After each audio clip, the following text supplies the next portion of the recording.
Mesdames, Messieurs, donc, je vois que nous sommes à peu près 120 inscrits sur un grand nombre d'entre vous, fidèles et nouveaux participants, qui nous font le plaisir, l'amitié de participer à cette réflexion analytique sur l'état des lieux, un peu de l'actualité de ce monde français, européen, international, autour des questions de développement durable qui sont nos préoccupations personnelles et professionnelles.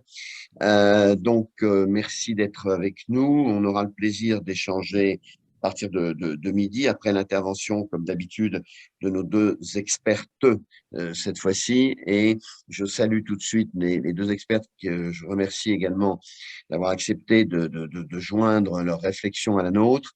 Karine de Boissaison, qui dirige le développement durable d'EDF, donc un acteur de l'énergie, c'était indispensable en ce moment.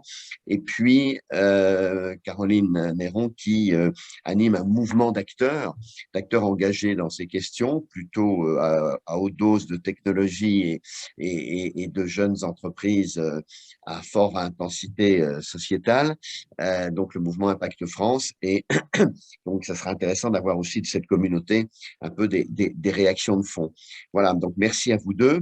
Il me revient de faire le travail introductif, de donner un peu la vision de ce qu'on retient des 4 semaines depuis notre dernier webinar, ce que je vais faire maintenant, mais simplement un petit mot qui nous réunit quand même. On vit un moment très particulier et je ne peux pas engager ceci sans avoir quand même un peu en élevant un peu, si vous m'autorisez, un peu la discussion collective. C'est-à-dire que ne serait-ce que d'abord parce qu'on est à la veille d'une élection où les sujets entre l'individuel et le collectif sont très fortement débattus, et on espère que les intérêts collectifs l'emporteront sur simplement les considérations individuelles qui ne sont pas non plus illégitimes.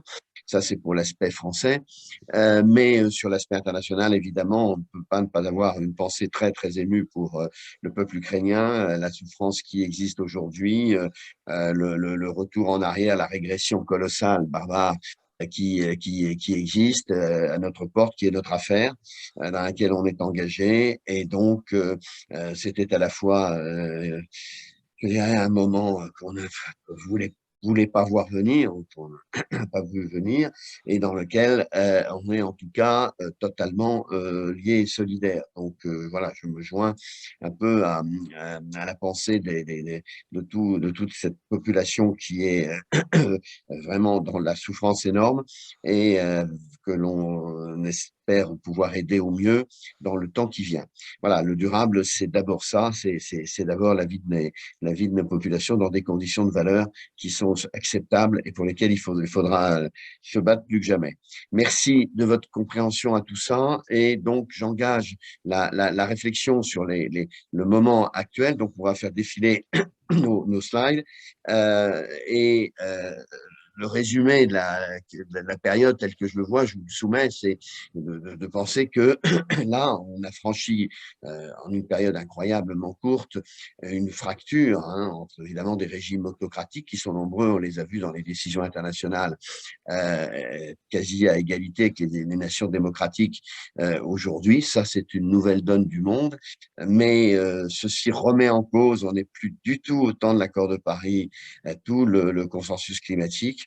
Et moi, c'est une idée que je lance, mais j'ai l'impression aussi que tout ce qui sera la régulation de l'entreprise en termes de responsabilité est en train, là aussi, de basculer dans notre camp des démocraties, entre guillemets, et ça, on va le voir sur certains sujets. Alors, oui, on vit un basculement géopolitique et l'embargo sur la Russie consacre cette obligation de poser maintenant vraiment des lignes très fortes entre l'acceptable et l'inacceptable. Alors, la conséquence évidente, elle est sur le terrain de l'énergie aujourd'hui. Et l'approvisionnement qui est le nôtre est mis en Europe totalement cul par-dessus tête. C'est un paradoxe. On avait interdit à Engie il y a quelques mois d'importer du gaz américain. Bon, c'est ce qu'on va faire. On est en quête d'une problématique de souveraineté. Et là, évidemment, le sujet, vous l'avez tous à l'esprit, il est celui de l'obligation allemande et de quelques autres pays à assumer cette souveraineté énergétique qu'ils n'ont pas voulu assumer ou qu'ils ont assumé autrement, ce qui nous met tous dans une difficulté quand même assez considérable. Voilà. Alors, on va plus pouvoir conduire les suites de l'accord de Paris comme on l'a fait jusqu'à maintenant, et on a une Europe qui aujourd'hui n'a pas simplement une question de projet à résoudre, mais c'est son destin, hein, c'est son destin qui se joue en Ukraine en tant que tel. Ce sont des moments que les entreprises ne peuvent pas regarder comme ça de leur fenêtre. Elles sont évidemment totalement au cœur de ceci.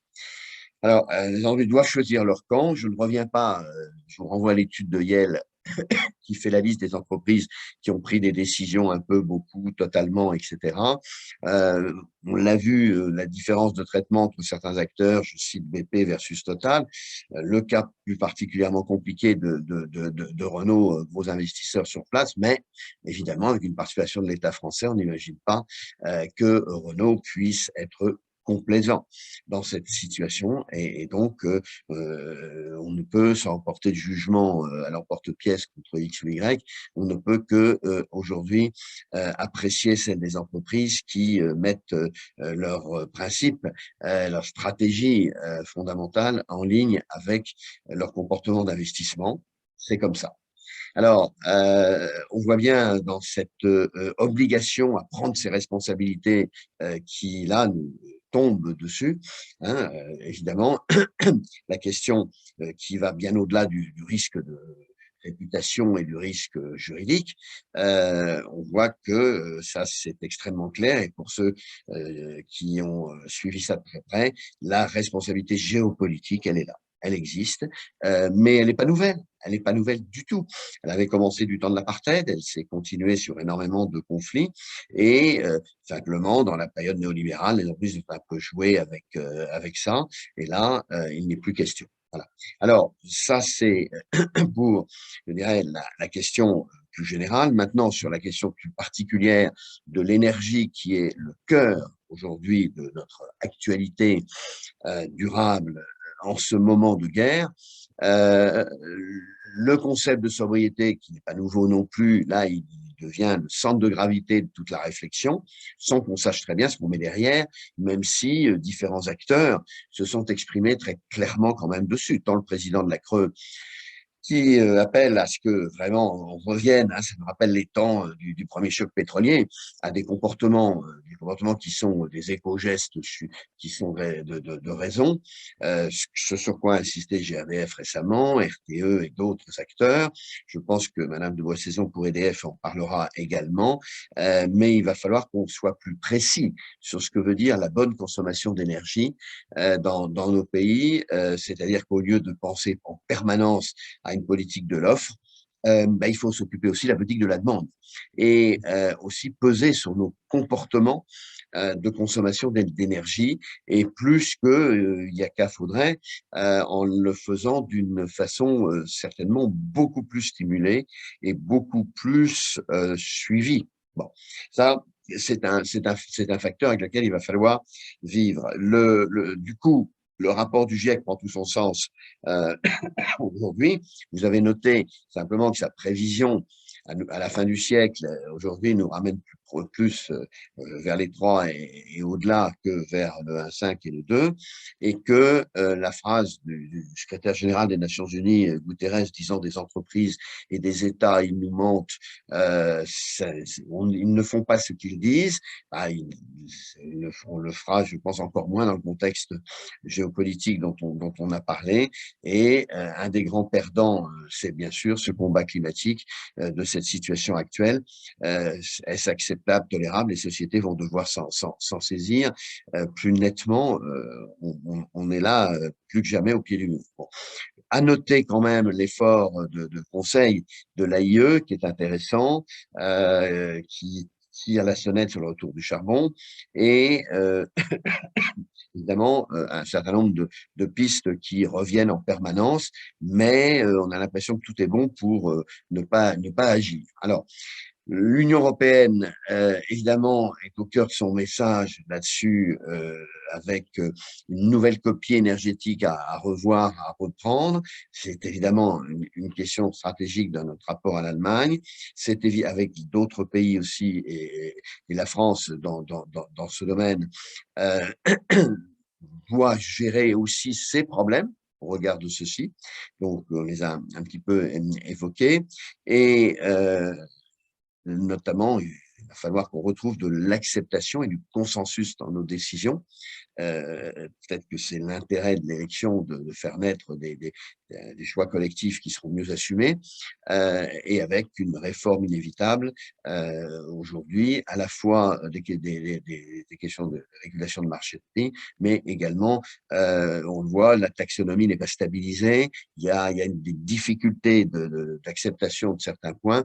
Il va falloir poursuivre la discussion là-dessus, sur ce sujet qui a pour but quand même d'orienter l'ensemble de la place, donc financière. Donc le vrai intérêt, c'est que les politiques publiques aujourd'hui, il faut qu'elles se redessinent sur ces questions-là, au regard certes d'une redistribution sociale qui est indispensable, mais on voit bien que à un moment où, du reste intéressant, l'ADEME renoue avec la perspective des taxes carbone en disant mais c'est pas un si mauvais outil que ça, il faut pas l'abandonner complet. D'autres économistes, je cite Geoffron, disent attention, oui, mais on va pas pouvoir simplement fonctionner sur des mécanismes de redistribution sociale. Là, on a un défi de politique. Alors, le deuxième point, c'est au-delà de cette donne énergétique qui est très fondamentalement remise en question. On voit que sur le front un peu des comportements d'entreprise, de responsabilité sociétale, eh bien, il y a une poursuite de l'offensive qui a pris naissance depuis pas mal de mois sous la houlette de la Commission, hein, structurer beaucoup d'actes obligatoires. Hein. On est dans un moment où le volontaire est un peu, je dirais, à l'arrière et où c'est la puissance publique européenne qui régule. Alors, j'ai évoqué la taxonomie, mais je voulais citer la phrase du patron du comité technique, enfin, DEG de la finance durable, Nathan Fabian, qui annonce quand même qu'il n'y a pas que la question climatique et que cette régulation de la finance durable, elle doit toucher énormément de choses, dont la dimension sociale. Bonne nouvelle, la taxe carbone aux frontières a l'air de faire son chemin. Et quant au paquet circulaire réannoncé par la Commission, il est très impressionnant, notamment son application au secteur textile, avec l'obligation de fibres recyclées, avec des scores sur les textiles qui vont être obligés, la question des microplastiques. Enfin, là, c'est un chantier, encore une fois, qui est pris de manière assez autoritaire, assez forte sur ce secteur. Bon. Pendant ce temps, de l'autre côté, de l'Atlantique, la SEC renforce ses obligations sur l'environnemental. Ce n'est pas sans lien avec les régulations comptables en cours. Je pense, alors TNFD, c'est sur la biodiversité, donc l'équivalent de TCFD sur la biodiversité, qui progresse un peu. C'est une annonce intéressante. Et puis, également, on voit que y a sur les grands textes, aujourd'hui, bon, pas mal d'éléments qui se mettent en place à nouveau. Donc, le texte CSDD, on en a retardé l'application, c'est un peu dommage, mais c'est un texte lourd, intéressant, qui a donc été présenté par la Commission, à la fois le commissaire Breton et Renders. Donc, je cite quelques éléments parce qu'ils sont très forts. L'extraterritorialité, on la voulait, il la fallait, elle est arrivée, c'était pas gagné. La responsabilité des administrateurs est demandée sur ce texte. Le mécanisme de suivi va s'organiser. Alors, moi, je suis un peu sceptique par rapport au problème des PCL et de l'OCDE, en fait, même s'il y a pas mal de débats juridiques derrière ça, sur les compatibilités de tous ces mécanismes. L'obligation de prévention, de réparation qui est renforcée. Et puis là, on est sur la chaîne, je dirais, des fournisseurs en lien d'affaires. Donc, on est dans un champ beaucoup plus large. Donc, ce texte, il va faire son chemin, mais il est lourd du point de vue conceptuel. Alors, vous noterez néanmoins que les ONG, je pense à la Commission nationale sur les droits de l'homme en France, la commission consultative, a été quand même très critique, hein. Les ONG ne s'y retrouvent pas complètement, donc il y aura des discussions. Parallèlement, on voit que quelques entreprises, Yves Rocher, McDo, sont poursuivies en France par des syndicats sur l'application du devoir de vigilance. Et je pense que la polémique McKinsey est intéressante parce que elle veut dire qu'en France, on peut avoir des marchés publics et faire de l'optimisation fiscale. Bon, ça, c'est le débat qui a surgi dans la dernière ligne droite de la campagne. Et il est un vrai sujet. Un vrai sujet.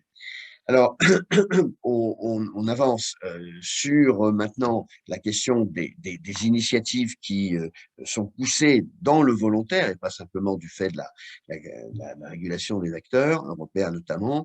Je note quand même le travail formidable que fait le Shift et qui est en train d'imposer ce concept de planification sectorielle pour amener toutes les activités à se décarboner. Bravo pour le travail des uns et des autres là-dessus. On a, bon, maintenant, chaque jour, chaque semaine, chaque mois, la distillation des différentes propositions au niveau des normes extra-financières. L'initiative SSB, GRI, elle est intéressante à suivre pour ceux qui vont dans le détail de ceci, parce qu'on voit bien que, d'un côté américain en tout cas, ils restent sur leur base. L'Assemblée nationale a fait un rapport intéressant sur les ODD.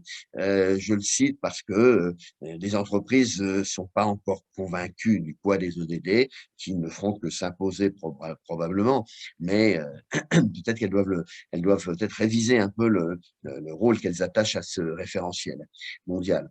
Et le vrai travail de fond, c'est quand même le rapport Perrier de Finance Tomorrow, Paris Europlace, qui là fait des propositions intéressantes sur plus de concertation, sur un label de transition qui irait au-delà du label ISR, et puis avec une proposition très, je pense que les économistes, notamment Patrick Artus en a beaucoup parlé, mais il faudra accepter de gagner en résilience ce qu'on doit perdre en rendement. Et donc ça, c'est un jeu qui fait pas consensus réellement, mais qui est au cœur de la transformation financière durable. Voilà, je passe, mais pour mémoire, il faut l'avoir en tête quand même, la remise en cause de la PAC, c'est maintenant la jachère, il faut l'occuper pour produire plus, et il va falloir s'occuper du défi alimentaire. Alors, dans ce domaine, des, des évolutions, les rapports sur l'état de la gouvernance en France, rapport IFA, rapport Deloitte et autres, montrent quand même ce que nous constatons les uns les autres souvent, c'est que les gouvernances progressent, mais c'est pas celles qui progressent le plus et le plus vite. Et donc là, on continue d'avoir quand même un peu un plafond de verre sur ce sujet. En tout cas, pour y avoir travaillé personnellement, j'assume ce regret un peu d'une gouvernance qui n'est pas aussi, je dirais, proactive qu'elle pourrait l'être sur ces questions. Vous noterez quelques émissions obligataires de grandes entreprises. Je les cite à chaque fois parce que c'est intéressant dans la mesure où c'est au nom de stratégie RSE qu'on arrive à financer des transformations. L'IRIS, auquel je m'honore de travailler, a publié donc dans la revue que je signalerai tout à l'heure, donc des travaux de fond, en montrant un petit peu, notamment, que cette économie entre guillemets régulée, responsable, bon elle est plus que jamais en recherche et qu'elle est loin encore d'être un consensus dans la vie internationale. Voilà. J'ai noté aussi que François Langlais, sur quand même le plateau de TF1 l'autre jour, a quand même dit que les entreprises ne pouvaient pas simplement bénéficier de la mondialisation. Lorsque elle posait problème, il fallait qu'elles en tirent des conséquences. Donc voilà, la géopolitique, elle est très, très concrète. Alors, on termine pour passer la parole à nos experts. Maintenant, je signale deux livres. Le livre de la journaliste du Figaro, Anne de Guigné, bon, qui est intéressant sur la sollicitation des entreprises d'entrer dans les défis sociétaux aujourd'hui, qui n'est plus une option, mais qui fait partie du logiciel de direction générale, et donc la revue Géopolitique et entreprise de l'IRIS, que je vous signale. Maintenant, donc je vais passer sur la base de ces réflexions qui sont très lourdes et dans lesquelles il faudrait entrer avec beaucoup plus de précision et de nuances, mais je vais laisser nos expertes en parler sous leur angle, avec leur propre regard qu'elles ont préparé. Je les en remercie encore. Et donc, dans l'ordre, je vais demander à Karine de Boissezon de nous dire un peu du vu d'EDF sur ces questions de la demande, sur ces questions de la transformation des modèles, sur ces questions aujourd'hui des urgences un peu qui se posent, comment elle voit un peu la situation, et donc les messages qu'elle passe aux acteurs d'entreprise qui sont réunis là. Et Caroline, donc, on va vous donner 20 minutes, Karine, et Caroline, au bout de vers 45, pourra donc nous donner, vu du mouvement Impact France également, sa propre vision des transformations qui doivent s'engager. Merci de votre patience à vous tous et toutes.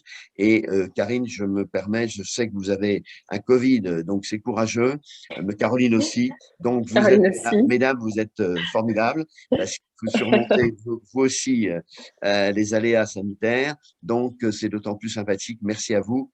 On vous écoute avec impatience. Mais merci beaucoup. Effectivement, le Covid circule encore pour ceux qui y avaient échappé jusque-là et j'en faisais partie. Donc, j'espère que ma voix tiendra. Mais vos sujets, l'actualité, effectivement, étaient tellement essentiels que je suis ravie de partager la vision d'une modeste directrice développement durable depuis 2 ans chez EDF. Alors peut-être pour revenir sur le sujet de la sobriété, parce que vous l'avez dit, ce mot n'est plus tabou. Il a même fait l'objet d'un article dans l'Opinion, donc je crois on peut se dire qu'il est vraiment plus tabou. C'est un sujet effectivement qui est essentiel et vous l'avez dit, il faut voir ce qu'on met derrière. Donc, d'un point de vue d'EDF, d'abord, il y a deux effets qui se télescopent d'une certaine manière. Parce que les accords de Paris, on le sait, le but c'est de chasser les fossiles. Pour chasser les fossiles, il faut plus d'électricité, plus d'électrification des usages. Donc, d'un côté, en fait, on n'est pas du tout dans la sobriété puisque tous les experts parlent d'une très très forte hausse en fait de la demande en électricité. Si on prend déjà le transport en France, je rappelle, c'est 31% des émissions de gaz à effet de serre et c'est même 40% si on n'est que sur le CO2. Donc on doit électrifier de façon très massive. Et en parallèle, on a évidemment l'enjeu des limites planétaires. Et la production d'électricité, même décarbonée, elle nécessite des matériaux, du foncier, de l'eau et donc des impacts négatifs. Donc on ne peut pas évidemment ne pas réfléchir à ces conséquences-là. Alors, la sobriété, pourquoi c'est aussi essentiel? Parce qu'on a des leviers très forts. Vous l'avez dit, on doit passer d'une vision de l'offre à une vision de la demande. Et si on regarde en France, les particuliers notamment, c'est 38% de la consommation d'électricité en 2021. C'est juste derrière, finalement, les grandes entreprises, les PME, etc., qui sont à presque 50%. Donc, en fait, quand on est un particulier, on a des leviers. Et nos leviers, c'est nos usages. Mais principalement, c'est quoi? Ça va être le chauffage, le lavage, l'usage des multimédias, comme on fait aujourd'hui. Et alors, pour ceux qui ont eu le courage, j'espère que vous êtes nombreux à regarder le dernier rapport du GIEC, donc le volet 3, qui est sorti lundi, on a un élément, je pense, qui est vraiment incroyable, qui est de dire que 40 à 70% de la baisse des émissions de CO2 en 2050 peut se faire par des changements sociétaux. Et quand on parle des changements sociétaux, on parle à la fois de la ville, comment la ville peut être plus dense, comment on travaille et on habite de façon plus proche. Donc, le télétravail, évidemment, en fait partie. comment on a une mobilité plus durable. Donc là, évidemment, la marche, le vélo, les systèmes de chauffage, bien sûr, j'en parlais, la climatisation, comment on utilise ça de façon modérée et efficace. Et puis, bien sûr, la consommation plus responsable des produits. Et on parle, bien sûr, de notre alimentation aussi. Alors, comment on s'est emparé du sujet chez EDF? Alors, je l'ai dit, hein, le mot sobriété n'est pas tabou. On a lancé depuis déjà de nombreuses années un certain nombre de signaux vis-à-vis de nos clients pour faire de la sobriété. On est passé bien sûr en mode digital puisqu'on a une appli qui s'appelle EDF et moi. 74 millions de consultations de cette appli ont été faites en 2021 et c'est une appli qui vous permet justement de comprendre finalement les impacts de votre consommation. Et si vous êtes un client régulier de cette appli, alors quand je dis régulier, c'est 2 à 3 fois par mois, vous pouvez faire baisser de plus de 12% votre consommation d'énergie. Et ça, c'est évidemment un levier important. Mais on voulait aller plus loin que ça et on a lancé en 2021 un cycle de conférences pendant près de 8 mois qui s'appelle Éco2 pour économie décarbonée. Qu'est-ce que c'est une économie décarbonée? Et la question qu'on a posée aux économistes et aux intervenants divers et variés qui sont venus, c'était finalement le bonheur est-il dans la croissance? Vaste question, évidemment. Et est-ce qu'on peut finalement dire que notre raison d'être, EDF, elle est crédible? Pourquoi? Parce que notre raison d'être, elle a à la fois la neutralité carbone, elle a la préservation de la planète, mais elle a aussi le développement responsable et le bien-être et la solidarité. Et donc, est-ce que ça existe ou est-ce que c'est finalement difficile à mettre en place? Et donc, on a eu à la fois des intervenants comme Jean-Marc Jancovici, Dominique Bourg, on a eu Monsieur Dasgupta, voilà, on a eu un certain nombre d'intervenants qui ont exprimé finalement leur vue avec des visions d'ailleurs pas totalement alignées, vous imaginez, sur cette capacité finalement à parler de la sobriété et d'une croissance en lien avec les limites planétaires. Et donc, en fait, moi, ce qui m'a interpellée quand on a eu à la fois ce cycle de conférences et puis un certain nombre de mesures qu'on a mis en place, c'est finalement le narratif qu'on met sur la sobriété, je le disais, et puis qui parle, en fait, quand on parle de sobriété. Et là, j'ai un exemple très concret des deux extrêmes, d'une certaine manière. L'année dernière, au moment de l'hiver qui était déjà très tendu, avant même la situation qu'on connaît actuellement, EDF avait lancé une campagne sur les réseaux sociaux, vous l'avez peut-être vu, qui s'appelait « Mets ton pull ». Et on a eu un énorme bad buzz sur cette campagne. Alors même que cette campagne, elle se voulait justement être une campagne de pédagogie aussi, puisqu'on expliquait que 1 degré de moins, c'était 7% de consommation en moins. Et aujourd'hui, on est même capable de dire combien de consommation de gaz ou de barils de pétrole russe ça nous ferait économiser. Et donc, on a eu un bad buzz parce que finalement, les réactions des gens, ça a été de dire faites marcher vos centrales et puis après, vous viendrez nous parler de nous, comment on doit se comporter dans nos habitats. À l'inverse, RTE, donc, qui est le gestionnaire de réseau du transport d'électricité, a fait une alerte ce week-end et précisément pour lundi, une alerte qu'on appelle Orange dans un système qui permet d'alerter sur les tensions dans le système. Et donc, cette alerte était pour finalement faire des éco-gestes, donc appeler tous les consommateurs à réduire leur consommation lundi. Et ça a permis de faire baisser la consommation de 800 mégawatts. Donc 800 mégawatts par rapport à, on était à 71 000 mégawatts. Donc évidemment, on peut voir le verre à moitié vide ou à moitié plein, mais RTE a considéré que c'était quand même une très belle action qui a permis d'économiser aussi évidemment de l'argent puisqu'on a dû importer de l'électricité chère en dehors de France. Et EDF a lancé une campagne, une enquête avec Kantar fin mars, qui montrait que 60% des Français se disent, alors certainement prêts, donc là aussi on peut voir ce que ça veut vraiment dire dans les actes, mais certainement prêts à baisser la température de leur logement en hiver pour diminuer ces importations de gaz et de pétrole. Donc, on verra évidemment l'hiver qui arrive, parce que l'hiver arrive, c'est celui qui est l'hiver le plus difficile. Aujourd'hui, on voit bien comment les États essayent de sécuriser l'approvisionnement. Est-ce que ces paroles, d'une certaine manière, des Français seront en acte?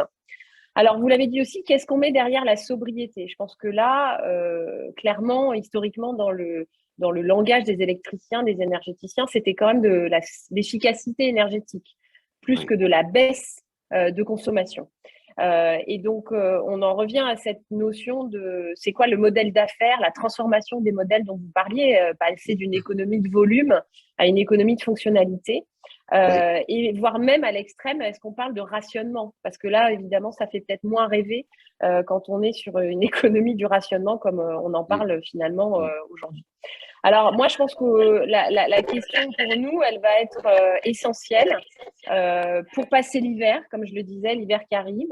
On a absolument besoin d'avoir les bons ordres de grandeur. On a absolument besoin de ne pas opposer finalement aussi les acteurs, c'est-à-dire est-ce que quand on est un fournisseur d'énergie, on est forcément dans le greenwashing?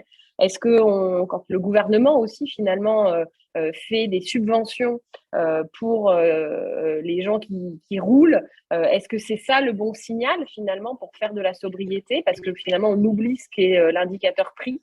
Et donc, toutes ces questions, finalement, elles sont posées aujourd'hui dans le débat et c'est peut-être la bonne nouvelle. On ne les a jamais autant bien posées, mais on voit bien la difficulté que c'est de qui donne le message. Est-ce que celui qui donne le message finalement est crédible et est-ce qu'il est aujourd'hui audible dans un monde où vous disiez on oppose les intérêts individuels et les intérêts collectifs? En tout cas, c'est un enjeu majeur pour un groupe comme le nôtre. C'est un sujet qui n'est pas tabou, dans lequel on est engagé depuis longtemps. Et évidemment, dans lequel on sait que on joue notre licence d'opération, si je peux le dire comme ça. EDF est né exactement le 8 avril 1946, il y a 76 ans. Et donc, on a envie de se projeter aussi sur les 76 prochaines années. Karine, merci, c'est très intéressant, c'est très bien résumé cette problématique. Est-ce que vous avez mis sur la table aujourd'hui, est-ce qu'on peut le dire, je ne sais pas, le fait que vous pourriez aller jusqu'à des réglementations prix différenciées qui vont ajuster à des niveaux de consommation. Alors, on connaît les courbes de la fiscalité écologique, c'est les consommations de base sur un certain niveau, et dès que je monte en puissance, voire en inutilité, ben, j'ai des tarifications très, très différentes. Est-ce que la tarification peut accompagner le bon usage? Oui, alors vous vous souvenez sûrement, le député Brottes avait eu Oui, cette idée des bonus-malus. voilà. Et on avait vu que c'était d'une complexité Oui, qui avait fait que ça n'avait pas abouti. Donc oui, sur le fond, vous avez raison, c'est des sujets qu'on pose aujourd'hui dans l'entreprise. Un certain nombre de nos salariés, d'ailleurs, oui, posent la question, est-ce qu'on doit faire payer pareil un hôpital ou un jacuzzi? Et là, on en vient aussi sur des enjeux c'est ça. de moralité, de jugement. Et c'est Oui, compliqué, en fait, pour oui, une entreprise de faire ça, en oui. fait, je pense. Ouais, et pour un particulier aussi. Ouais, ouais. Mais, Exactement. mais ça ouvre sur des débats de société, des dialogues que vous pouvez avoir avec les consommateurs, avec les Exactement. organisations. Je pense qu'il faudra que ça mûrisse, quoi. Il faudra que ça mûrisse. Mais est-ce Complètement, complètement. qu'on pourra Non, passer à non, côté? mais C'est pas certain. je, En commençant du reste par les comportements excessifs, il y en a, et en régulant de manière de plus en plus fine progressivement. Ouais, ouais, exactement. Et les comportements, les nôtres aussi, évidemment, en tant que salarié EDF, vous le savez, il y a aussi bah ce oui, sujet du tarif agent. voilà. Est-ce que c'est des sujets qui amènent des mauvais comportements, entre guillemets, des surconsommations, comme vous le dites. Donc, nous, notre enjeu, il est évidemment un enjeu d'exemplarité aussi. Et donc, on déploie un certain nombre d'outils pour aider nos salariés à être le plus sobre aussi en énergie et à avoir Parce un que comportement, j'allais dire, exemplaire sur ces sujets de consommation, si bien sûr. si on et vous ne réussissez pas ça, on ira droit dans le mur sur le contrôle social à la chinoise, hein. Si on ne sait pas Oui, organiser, euh, il va, la on va, sobriété, la sobriété choisie versus la sobriété subie, c'est exactement l'enjeu, je pense, qu'on a à voilà, avoir voilà. en face de nous. Tout à fait. D'accord.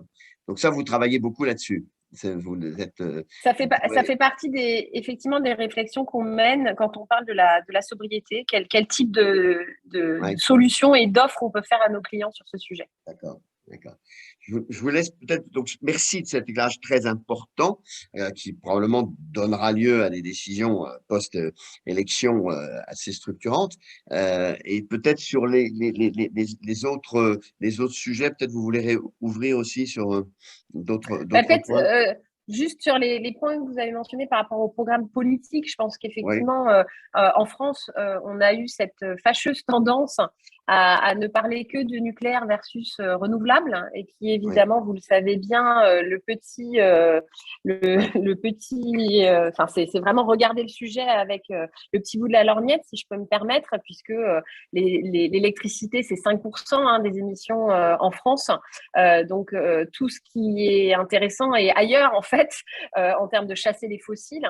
Et donc, il faut s'attaquer, je le disais, au transport, au bâtiment, à l'agriculture. Donc, et pour faire ça, il faut avoir une vision systémique du sujet climatique.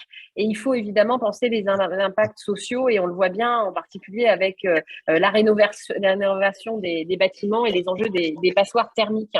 Donc, la difficulté, je trouve, aujourd'hui, c'est qu'il faut se projeter sur du temps long et que ce temps long, et en même temps, il faut prendre des décisions qui sont des décisions de zéro regret. Et dans un système énergétique, ne pas prendre de décision, c'est déjà prendre des décisions malheureusement. Et on le voit d'ailleurs dans d'autres pays européens, ou par exemple, si je vois la Belgique, hein, aujourd'hui en bon, catastrophe, le gouvernement est en train de on le voit. demander à Ouais, l'opérateur de revoir ouais, et d'étendre la durée de vie des centrales nucléaires. Et l'opérateur lui dit, mais pardon, il fallait faire ça il y a 5 ans, parce que en fait, ça se prend pas comme ça, une ouais. décision d'étendre la durée de vie de centrales nucléaires. Voilà.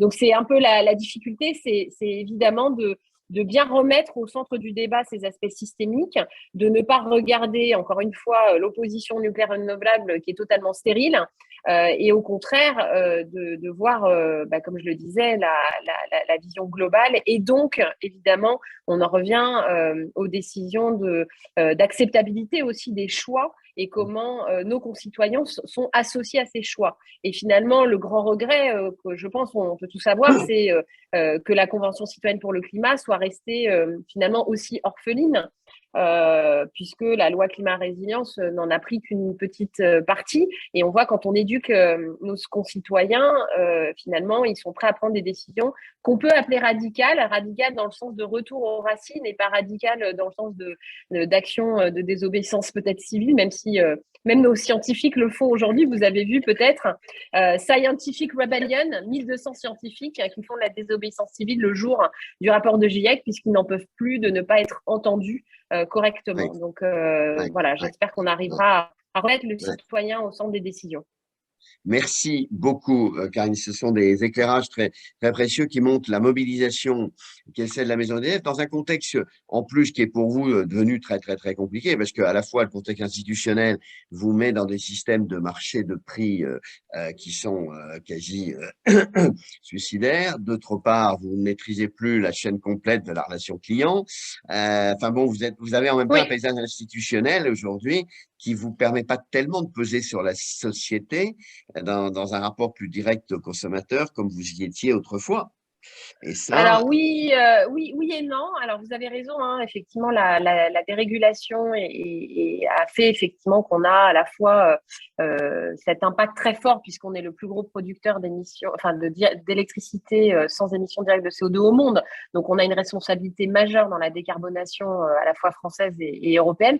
Mais nous ne sommes plus en monopole, bien entendu, et il y a plusieurs acteurs qui pèsent aujourd'hui dans les décisions.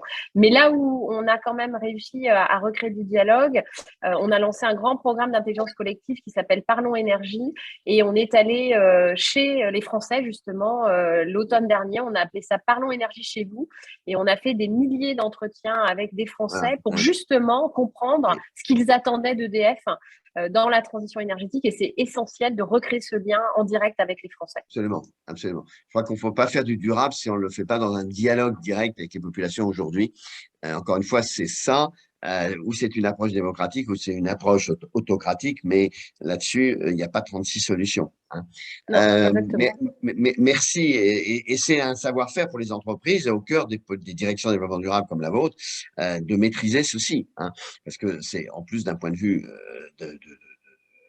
réalisation, de déploiement assez complexe, assez subtil, et il ne faut pas tomber dans la communication ou la manipulation. Donc, on découvre en même temps là, des champs de travail qui sont nouveaux pour les directions.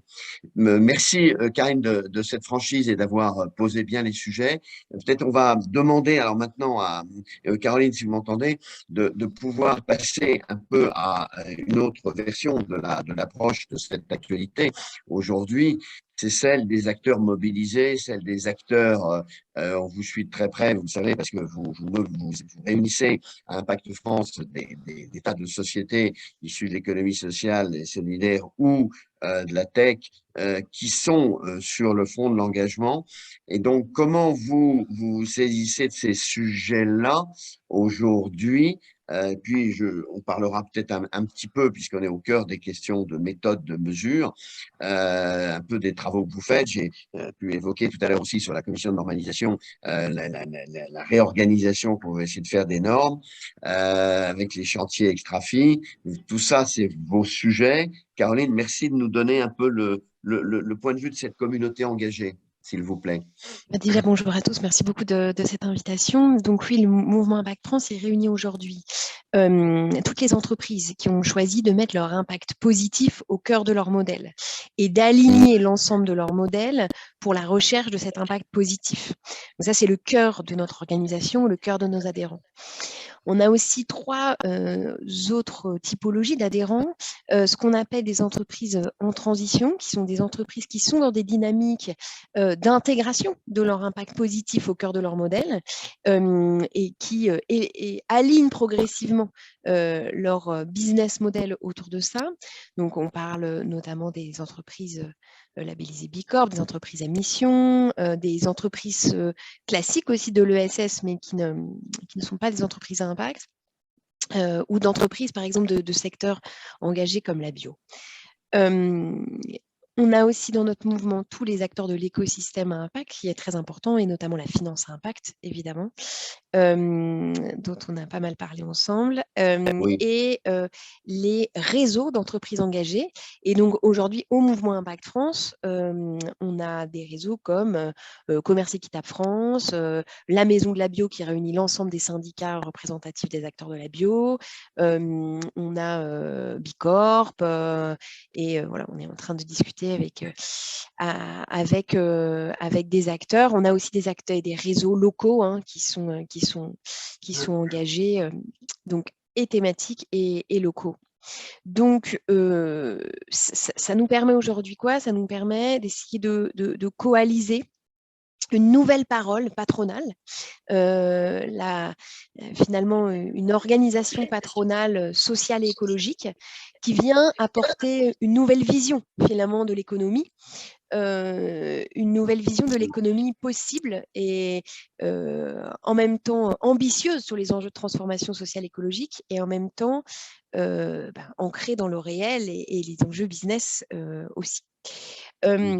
Donc nous, c'est vrai que ce qui est la particularité, c'est qu'on part d'acteurs qui ont fait un switch de modèle et donc qui essayent, de promouvoir un modèle très engagé et le développement de modèles très engagés et qui en même temps souhaitent promouvoir la transformation.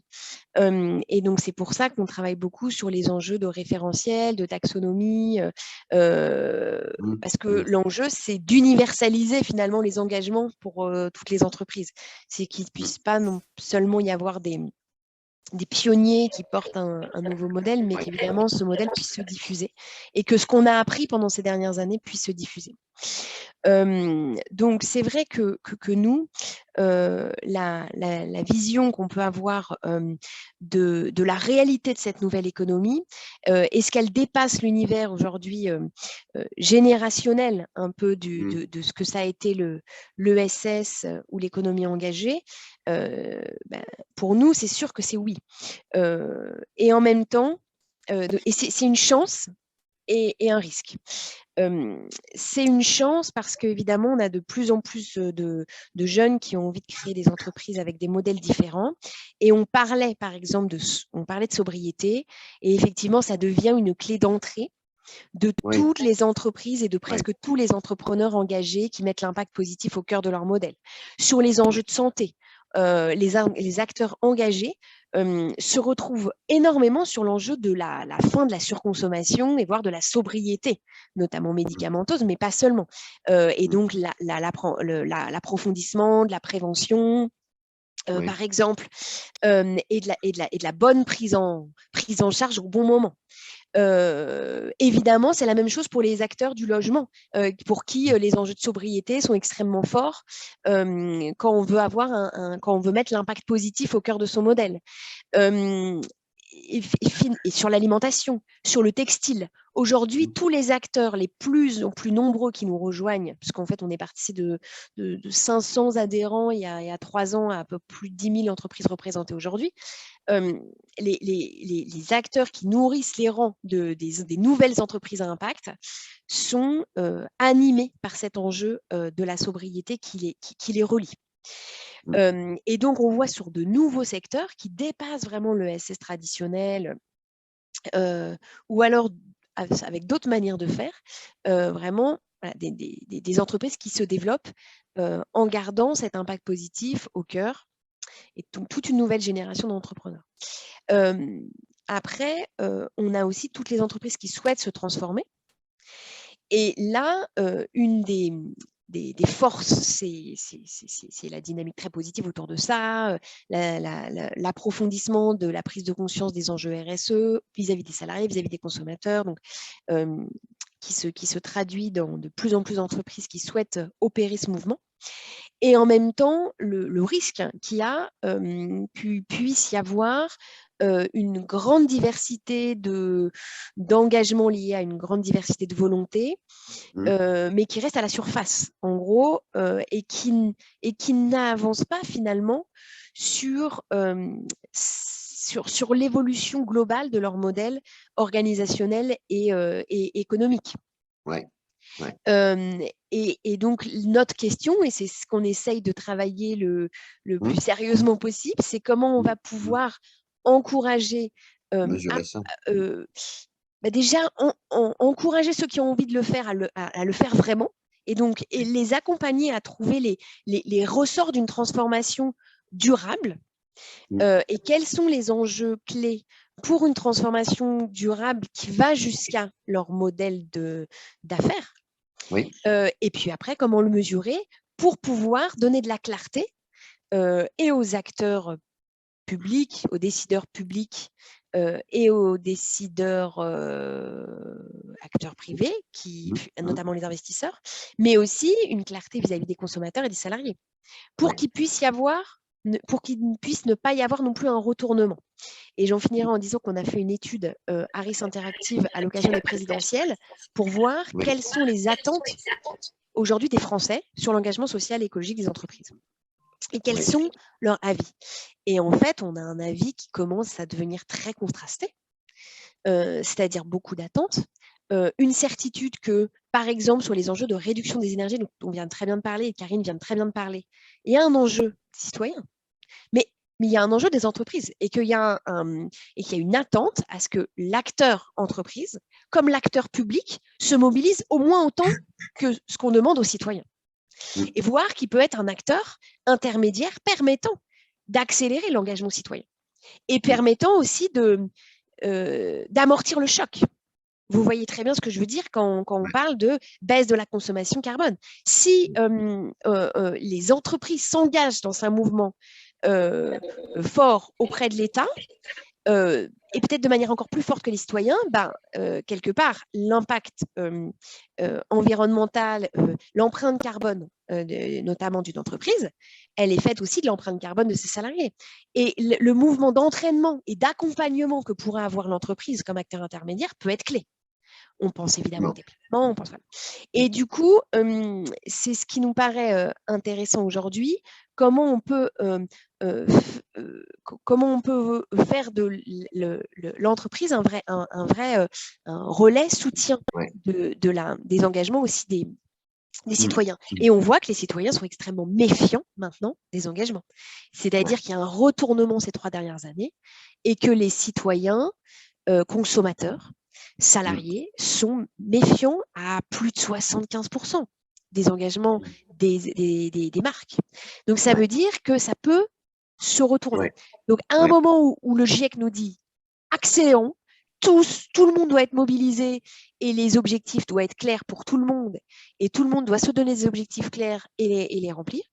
Mais finalement, le flou de ces objectifs, de ceux qu'on pose aux citoyens et de ceux qu'on pose aux entreprises, fait qu'il y a une communication extrêmement disparate et donc une défiance. Et donc, au lieu de se dire tous les consommateurs vont aller, les salariés, enfin voilà, tout le monde va partager des objectifs clairs et avancer ensemble, et ben, on commence à avoir un retournement des citoyens qui disent moi, c'est pas à moi d'être le premier à faire les réductions d'énergie. Et puis en plus, en tant que consommateur, ça me coûte plus cher de consommer engagé, donc on me demande de consommer plus cher. Et finalement, je ne suis même pas sûre que ce n'est pas que de la communication. Donc voilà, et nous, notre enjeu là, des 3 prochaines années, c'est de faire de l'entreprise un vrai allié de cette transformation, quel que soit son niveau d'engagement, et pas un vecteur de défiance, qui serait vraiment un dommage retournement pour tout le monde. Mais merci beaucoup, Caroline, parce que c'est très bien résumé la problématique de crédibilité du mouvement en cause, qui va nécessiter quand même une confiance, de la confiance réciproque. Je veux dire, il faut que les citoyens aussi fassent un peu confiance aux acteurs, que les acteurs considèrent que les citoyens renvoient des interpellations qui sont fondées et que ceci se construise. Sinon, c'est le même débat que posait Karine. Sinon, à ce moment-là, on parle plus de sobriété et on va parler à nouveau de réglementation. Et tout le monde, on mettra un gendarme derrière chaque thermomètre dans chaque domicile. Donc, c'est vraiment un défi tout à fait considérable qui nous remet au cœur un peu de ce que il n'y aura pas de durable s'il n'est pas démocratique d'une certaine manière, participatif et en confiance. Sinon, on fera de la super administration. Moi, je pense que c'est le débat des années qui viennent. C'est vraiment celui entre une Chine qui fait du contrôle social autoritariste à plus savoir qu'en faire, et nous-mêmes, pays démocratiques, qui essayons de gérer cette mutation, comme vous le dites, avec, elle n'est pas parfaite, elle n'est pas complète, elle est pas sans faiblesse et sans hypocrisie parfois, mais il y a une prise en charge très très sérieuse. Et je trouve que dans la démarche de Impact France, là, vous tirez un fil qui est profondément important, d'essayer vraiment d'amener les acteurs économiques à prendre au sérieux ceci. Et alors, on verra à travers le terrain de la mesure comment ça vient en soutien, mais il n'y a pas que ça. Au départ, il y a les dynamiques positives que vous rappelez. Ça, je vous en remercie beaucoup. Je pense que ce sont des mouvements absolument fondamentaux. Sinon, je dirais, moi qui ai vraiment une histoire avec cette RSE, sinon, elle n'a pas grand intérêt, elle n'a pas grand sens. On l'impose d'en haut et puis c'est tout. Ah, bon, on fait de la compliance, hein, et puis on dira, vous voyez qu'une seule tête. Bon, non, c'est pas ça qu'on veut. Donc là, on a vraiment un tournant. Je vais passer la parole sur la base de ces 2 exposés qui sont très riches, et bravo de cette capacité à vouloir entraîner les acteurs les unes et les autres, de répondre maintenant peut-être. Alors, je vais laisser Antoine centraliser les questions et permettre comme ça de vous poser, Karine et Caroline, des questions plus précises là-dessus. Antoine, vous balayez le questionnement, s'il vous plaît, ou on peut passer la parole. Écoutez, merci à tous les 3 pour ces interventions. Caroline et Karine, vous avez peut-être, pendant les temps de présentation, vu passer certaines questions également dans le chat. Sentez-vous libre d'y revenir si vous souhaitez vraiment aborder ou clarifier un point. Nous pourrions commencer peut-être par une série de questions qui tournent autour de la figure du ou des consommateurs, consommatrices. La dernière question qui nous a été partagée, peut-être une ouverture intéressante sur un changement de tarification. Le modèle aujourd'hui étant plus on consomme, moins c'est cher. Que penseriez-vous d'un passage à moins on consomme, moins c'est cher, ou à minima ne pas payer plus cher à l'unité quand on consomme moins? La question que j'ai essayé d'évoquer sur la tarification, Oui, qui peut être vue de manière plus large, qui peut être vue de manière plus large aussi, sur beaucoup de choses. Oui, Karine va peut-être répondre d'abord. Oui. Voilà, c'est un peu ce que je disais, c'est-à-dire que c'est effectivement un sujet qu'on regarde, qui a déjà été tenté il y a quelques années par François Brottes et qui a été mis en difficulté par la complexité en fait de cette mise en place. Mais sur le fond, je pense qu'on en revient effectivement à c'est quoi les biens essentiels et comment on s'assure que la modération, la sobriété est une valeur positive et n'est pas associée à quelque chose de négatif. Donc ce narratif sur la sobriété, il est essentiel et la tarification est un signal qui peut être utilisé, mais je pense qu'on a déjà à travailler sur le narratif autour de la sobriété. Et peut-être pour rebondir sur ce qu'a dit Caroline, je pense que c'est vraiment important la notion d'impact et de standardisation aussi de ce qu'on veut dire sur l'impact, parce qu'aujourd'hui, effectivement, on a cet enjeu d'être accusé de greenwashing en tant qu'entreprise dès qu'on parle d'engagement, puisque tout le monde est engagé quasiment dans la neutralité carbone et les émissions de CO2 continuent à augmenter. Donc, il y a effectivement une vraie question de quelle est la crédibilité des engagements. Et donc, passer d'une logique de performance RSE à une logique d'impact, et notamment d'impact sur les objectifs de développement durable de l'ONU, pour nous, ça a été le changement de paradigme qu'on a pris en fait il y a 2 ans.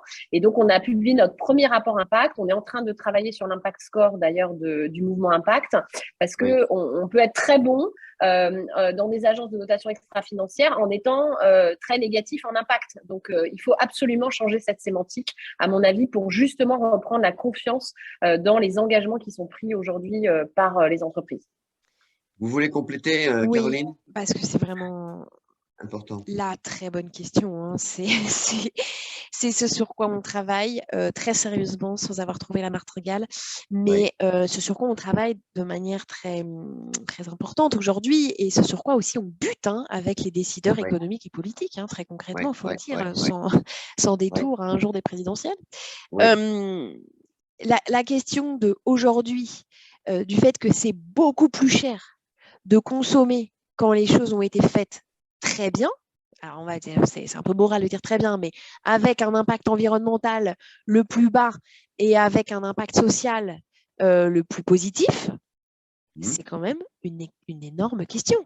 Parce que tout aujourd'hui, les modèles économiques sont presque faits autour de ça. C'est-à-dire que la compétitivité est autour du bas prix. Et moins c'est cher, moins on paye les salariés, plus on travaille avec le Bangladesh. Et du coup, c'est sûr que aujourd'hui, nous, notre travail, c'est comment on pourrait réorienter l'ensemble de la fiscalité des entreprises sur cette notion de contribution positive à la société plutôt que de simple chiffre d'affaires. Et du coup, ça, c'est en même temps très complexe, en même temps, c'est très simple. Exact. En même temps, c'est effectivement très simple. Et en plus, ça s'entend quand et du coup, l'économie de la sobriété, elle est évidente. C'est-à-dire que quand un caleçon du slip français coûte 35 € et un caleçon H&M coûte 3,50 €, quelque part, la sobriété, il n'y a pas besoin d'être Einstein, elle va se faire toute seule. Quelque part, quand on achète, donc on ne va pas en acheter 10. Donc mais après, ce qui est problématique, c'est à quel point les caleçons H&M sont pas chers. Et qui fait qu'aujourd'hui, finalement, les gens qui achètent durable, écologique, made in France, équitable, ils payent double, en fait. Ils payent les impôts d'intérêt général, TVA, etc. Et ils payent l'intérêt général.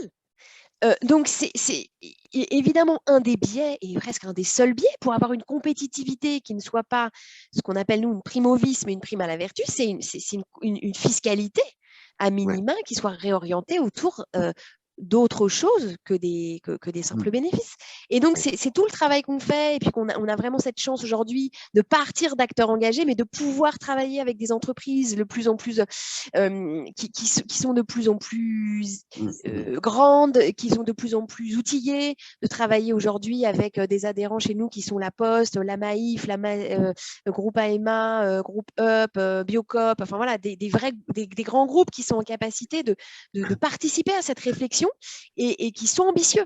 Mais c'est effectivement aujourd'hui, c'est un no-go presque total de la Oui. part de presque la totalité des candidats. Je pourrais y revenir si vous Alors, voulez, mais… oui, c'est un blocage, vous faites bien de le rappeler, Caroline, c'est un blocage. Moi, ça fait 20 ans que sur ces dossiers de fiscalité, on est dessus. Ils n'ont jamais voulu être mis, en dépit de tous les travaux sur la transparence fiscale qui ont progressé néanmoins, et notamment à travers le chantier OCDE. Mais pour autant, on ne veut pas remettre en cause les choses. On a retardé du reste l'application de la transparence fiscale et de faire ce lien fondamental entre l'utilité sociale et la fiscalité. Pour l'instant, il n'est pas reçu tant conceptuellement chez beaucoup d'économistes que chez les pouvoirs publics aujourd'hui, français, européens. Donc ça, c'est un très gros chantier qui est pourtant, comme vous le dites, en fait assez simple en réalité, parce que c'est une autre façon de parler de l'éco-conditionnalité, c'est de l'appliquer à la question fiscale et au moins on pourrait avoir des approches expérimentales et des approches par voie de test et autres. Bon, mais bon, ça, il va falloir briser briser la glace. Moi, je vous soutiens tout à fait parce que là, vous êtes des rares organisations à vouloir aborder ça. Pour l'instant, la fiscalité, c'est la même pour tout le monde et puis, peu importe. Et puis, si on peut y échapper, c'est encore mieux. Voilà. Donc, non, mais c'est un trou béant dans la réflexion durable aujourd'hui et du reste dans les référentiels. La loyal taxation, la fiscalité juste, loyale, etc., elle n'est pas prise en compte dans les référentiels sérieusement aujourd'hui. Bon, et c'est pour ça que j'ai voulu citer le débat McKinsey, pour l'avoir connu dans d'autres secteurs, beaucoup de secteurs s'organisent, et du reste, les études le démontrent depuis 20-30 ans, pour abaisser totalement la contribution fiscale sans lien avec le rapport à l'intérêt général que vous rappeliez, Caroline. Donc ça, on est sur un très beau sujet qu'on abordera, je pense, à nouveau bientôt, parce qu'il va falloir qu'il bouge. Ou alors, là, on a un pilier absolument central. Il y a d'autres questions, peut-être, Antoine, d'autres questions, on va glisser sur d'autres sujets dans le temps qui Ça nous reste. marche. Alors, Alors, allez-y. une question cette fois qui tourne autour de la figure du Chief Sustainability Officer. Donc là, je me Oui. tourne peut-être d'abord vers Karine. Justement sur son rôle, l'évolution de ce poste. Nous avons eu deux questions que je vous partage. Une première très précise qui était de savoir si le poste de CSO au sein d'EDF fait partie du COMEX. Et ensuite, une question plus générale qui était de dire quelle est l'évolution des entreprises dans leur structure, sur la stratégie de communication et RSE, sur la création de postes, et est-ce que le CSO pourrait devenir le référent pour toutes les parties prenantes en interne et externe? Décelez-vous des tendances? Mesdames. Merci beaucoup pour cette question. Alors, déjà, peut-être pour vous dire, j'ai un profil un peu atypique au sein des CSO puisque je suis une financière. Je suis venue par la direction financière. J'étais directrice financière de la direction internationale d'EDF. Et finalement, je trouve ça intéressant comme mouvement parce que on se rend compte que l'argent en général n'est pas la difficulté pour financer des projets. À l'inverse, les impacts environnementaux et sociaux et sociétaux, c'est ça qui plante les projets de développement d'infrastructures et notamment énergétiques. Donc, parler le même langage et comptabiliser les externalités dont on vient de parler, que ça soit l'enjeu de la fiscalité, mais en général, le prix du carbone, le prix de la nature, même si tout le monde n'est évidemment pas d'accord sur ce sujet du prix de la nature, mais sur le fond, on va avoir besoin de parler la même grammaire. Donc, c'est ce qui a tenté de faire la taxonomie avec un succès plus ou moins mitigé. On pourra en parler des heures, mais en tout cas, voilà. Donc, le rapprochement entre la finance et le développement durable, de ce fait, est incarné. Alors, je ne suis pas au comité exécutif, c'est mon chef qui y est, et je trouve ça intéressant parce qu'il a la responsabilité d'entreprise, la stratégie et l'innovation.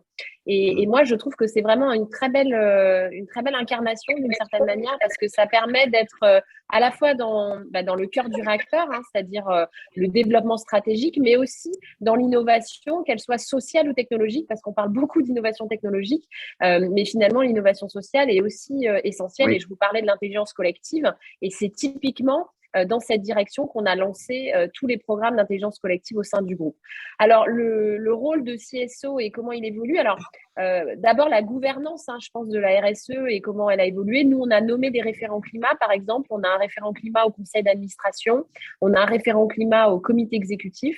On a un comité stratégique RSE au niveau du comité exécutif. Et on a effectivement un conseil de parties prenantes externes qui a d'ailleurs deux climatologues, Valérie Masson-Delmotte et Christophe Cassou. Mais on a aussi une ONG qui s'occupe d'obsolescence programmée. On a Cécile Renoir du campus de la transition écologique. Donc, on a des profils. Et puis, le collectif pour un réveil écologique, bien sûr, les étudiants qui nous challengent énormément, comme vous le savez, aujourd'hui, en tant que grande entreprise. Et donc, voilà. Donc, je pense que oui, le CSO, pour moi, a un rôle essentiel sur l'ouverture à l'externe, sur faire rentrer des parties prenantes et challenger effectivement nos décisions. Après, il faut que ça reste porté par les salariés. C'est-à-dire que si les salariés ils ont une dissonance cognitive et que ça reste en haut de l'entreprise, ça ne fonctionne pas, ils sont désengagés. Et là, moi, je me réjouis parce qu'aujourd'hui, on a un collectif interne qui s'appelle le Rhizome. Donc, vous voyez la notion des racines qui s'est organisée. C'est un collectif écologique et ils sont 700 et ils étaient 80 il y a 3 ans. Et surtout, ils sont en porosité totale avec les autres collectifs des autres entreprises. Et je pense que c'est vraiment par le biais de nos salariés qu'on arrivera à créer finalement cette transformation de l'entreprise et pas juste par des politiques qui viennent de moi ou du comité exécutif. Bien sûr. Avant que Caroline réponde, je dirais que ce mouvement que vous citez de la mobilisation des salariés, il est totalement nouveau, il est vraiment fondamental. On est en train de l'étudier dans le cadre de MR21 parce que, en fait, on a fait du top-down aujourd'hui, donc on a changé, on a considéré que la RSE, c'était une stratégie de management et puis voilà, il fallait rentrer dedans. Alors que là, il y a une forme d'appropriation qui est en train de s'adapter. Alors, dès lors qu'elle est bien posée et sur des bonnes bases de connaissances, ça va pas de soi, mais enfin bon, à ce moment-là, on a un mouvement bottom-up qui est un gage de la réussite de l'appropriation générale. Caroline, là-dessus, vous avez peut-être des choses à dire parce que vous connaissez ça. Oui, alors déjà, il y a l'enjeu d'avoir une personne pivot maintenant sur l'impact. Je pense que c'est plus vraiment à démontrer. Qu'elle soit positionnée au meilleur niveau, c'est effectivement important. En fait, ça démontre l'enjeu et l'intention qu'on veut y mettre. Et je rejoins vraiment Karine, le fait de lier aujourd'hui dans des CSO ou CEO, Chief Impact Officer aussi, l'innovation et la stratégie est extrêmement important. Parce que si aujourd'hui, la stratégie d'une entreprise est totalement à l'opposé d'une démarche d'impact positif, on peut être Chief Impact Officer, il n'y a pas de souci, mais enfin, c'est des nouveaux mots pour faire exactement la même chose, si ce n'est pire qu'avant. Parce que la même chose qu'avant en mettant un peu de greenwash. Donc, en gros, aujourd'hui, un Chief Impact Officer chez H&M ou chez un acteur du marketing direct, nous, ça nous paraît complètement décalé. Parce que l'enjeu, c'est d'aligner le purpose, la mission de l'entreprise avec une démarche d'impact global. Et du coup, je recoupe un petit peu avec certaines des questions qui ont été posées sur pourquoi des fois on a des notes négatives. En fait, on est dans une démarche d'impact négatif et on peut avoir une bonne note RSE ou SG, confère Orpea et tout.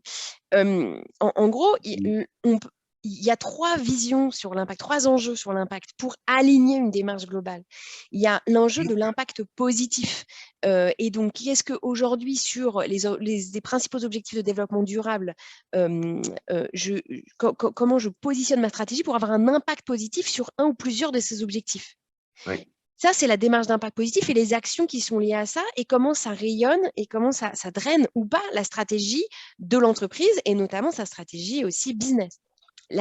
Ça, c'est l'impact positif. Après, il y a la limitation de l'impact négatif, des effets négatifs, et notamment sur les enjeux d'inclusion, sur les enjeux climatiques, donc la baisse de son empreinte carbone, le développement de la diversité. Et donc, on peut être une entreprise qui travaille de manière intéressante sur la baisse de ses impacts positifs, de ses impacts négatifs, et jamais travailler sur son impact positif. Et il y a le troisième chose, qui est le troisième pilier pour mettre tout ça en cohérence, qui est le partage de la valeur et le partage du pouvoir. Et donc, on a de la chance avec des entreprises comme EDF, par exemple, aujourd'hui, qui sont des entreprises qui ont, en plus, par rapport à leur histoire, des enjeux de partage de la valeur et de partage de la gouvernance qui sont intéressants, en fait, qui font que leur recherche d'impact positif par rapport à leur histoire autour du service public est cœur, et en même temps qu'ils font un travail sur limitation des effets négatifs.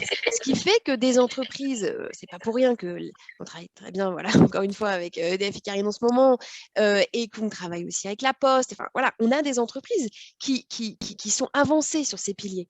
Des entreprises historiquement de l'ESS aussi, des mutuelles ou des assurances mutualistes qui ont ça en fait dans leur ADN et qui poussent les curseurs pour aligner tout ça.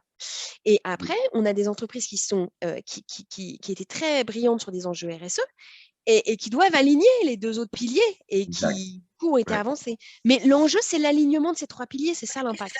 Et donc, la capacité à être clair sur le fait que ne travailler qu'un de ces 3 piliers peut se faire tomber dans le greenwashing assez vite, en fait. Il va falloir que tout ça, que tous ceux qui discutent et travaillent là-dessus se parlent plus, Caroline, parce que moi, je constate que quand même, il y a des débats aussi riches que ceux que vous venez de rappeler là, qui sont menés peut-être trop en marge encore du système lui-même. Bon, je pense à tous les chantiers normatifs.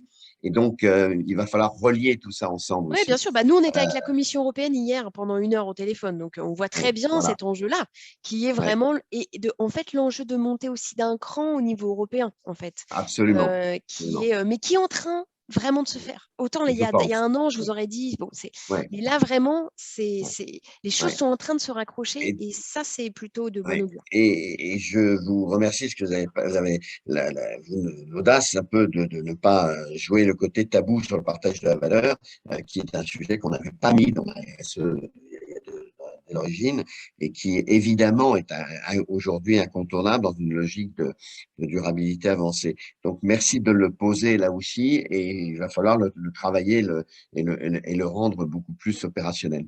Avant qu'on se sépare, y a-t-il soit une question, soit un mot que soit Karine veut rajouter ou Antoine, une question auquel on n'aurait pas bien répondu? Alors oui, il y a encore un grand sujet autour des thématiques de la sobriété que nous pourrions aborder avec différentes questions. Avant cela, comme vient de le on faire… va pas refaire la discussion. On va pas refaire la discussion, elle a été bien abordée. Oui. Très bien. Eh bien, écoutez, avant cela, si Caroline ou Karine veut revenir sur certains points, questions ou remarques dans le chat, vous êtes libre de le faire. Ouais. Voilà, je vous laisse peut-être dire un mot de conclusion, Karine et Caroline, avant qu'on se donne rendez-vous aux uns et aux autres en mai, en espérant que le contexte, et moi c'est mon souhait le plus fort vraiment, que le contexte international sera un peu plus conforme à nos aspirations, un peu moins en souffrance. Je vous laisse terminer. Karine d'abord, Caroline. Oui, merci pour ces débats très riches. Et puis effectivement, moi je conclurai pour dire que on reste humble, hein, évidemment, par rapport à toutes les discussions qu'on vient d'avoir. Le chemin est encore assez difficile, hein, il faut le reconnaître, pour renverser la table sur un certain nombre d'acquis comme la croissance verte, la croissance durable, etc. Mais en tout cas, je me réjouis. On le disait, les salariés aujourd'hui sont vraiment moteurs et les organisations syndicales aussi. Hein, chez EDF, vous le savez, qui est un acteur majeur. Et donc, voilà, je suis heureuse de me lever le matin, même covidée, pour faire ce travail et rencontrer des personnes comme Caroline pour faire avancer le débat. Voilà, merci beaucoup. Mais ça, ce sont des nouveaux ressorts très importants. Effectivement, ils n'étaient pas là avant. Bravo. Caroline, on vous laisse le mot de la fin. J'en profite pour vous inviter à poursuivre cette conversation parce que nous allons organiser le 30 août une grande journée qui s'appelle les universités d'été de l'économie de demain, qu'on fait chaque année en miroir des universités d'été du MEDEF pour une rentrée économique qui marche sur ses 2 jambes. Et elle aura comme thème principal et unique la sobriété. Donc, on l'abordera par des aspects très différents. Ça sera un moment avec des grands débats, des grands patrons, des politiques, les nouveaux ministres qui viendront d'être nommés pour échanger sur notre conception avec les décideurs économiques et politiques, mais aussi des sessions de networking vraiment pour piloter sa transition, communiquer sans greenwash, enfin voilà, pour avoir des outils et des masterclass inspirantes avec ceux qui nous inspirent, qui l'ont fait et qui peuvent nous aider à nous améliorer, parce que l'idée c'est de s'améliorer tous ensemble, et puis de partager pour faire grandir ces nouveaux messages que vous faites très bien. Donc merci encore de votre invitation. Hein, je vous en prie. Et sobriété désirable, Caroline, hein, c'est ça. Vous verrez le titre. Je ne vous Voilà, le dévoile voilà. pas aujourd'hui parce qu'on le dévoile dans, Mais, voilà, on le dévoile dans un mois, mais vous verrez le titre. voilà, c'est important. Bravo, vous faites bouger les choses. On est fiers de vous et on vous en remercie. Et puis, à très bientôt aux uns et aux autres. N'hésitez pas à nous renvoyer éventuellement aussi des questions. On essaie que ce webinaire nous fasse réfléchir, nous aide à pas subir les choses. Et donc, je remercie les experts invités, et vous, Caroline et Karine, d'avoir porté fortement ces convictions. À très bientôt aux uns et aux Merci, autres. Patrick. Et voilà. Si vous le Merci permettez, je donnerai un dernier mot de conclusion. Merci pour ces sujets. Nous avons aujourd'hui notamment abordé la question de la décarbonation et la figure du CSO. Au-delà d'un enjeu d'information à travers ces webinaires, c'est la mission des Colearn de vous apporter des connaissances et des compétences sur ces questions. Nous avons donc lancé de nouvelles formations autour du management de la stratégie climat et de la formation en continu des CSO. Nous restons à votre disposition pour poursuivre l'échange. Toutes les informations sont disponibles sur notre site. Nous serions ravis d'échanger avec les uns et les autres si vous avez des questions et des besoins là-dessus. Merci pour votre écoute. Merci à l'équipe, Antoine. À bientôt. À tous. Au revoir. Merci beaucoup à tous. Bon week-end. Et au revoir, merci prenez beaucoup. soin de vous. Prenez soin de vous aussi. Merci. Merci. Au revoir. Merci beaucoup.